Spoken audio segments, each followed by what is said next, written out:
ვარ ნატალია დარჩიაშვილი, Smart-ის მარკეტინგის დეპარტამენტის დირექტორი. ვარ პიერ დუკანის დიეტაზე და უკვე დავიკელი 35 კილოგრამი. შემოგთავაზებთ ქათმის ფახიტას დუკანურად.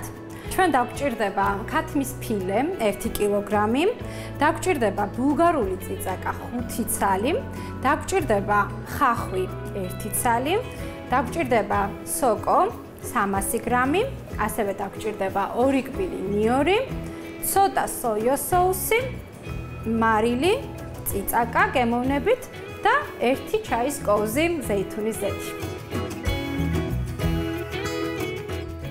აი ასე გამოიყურება ჩემს მიერ მომზადებული ქათმის ფახიტასი დუკანურად.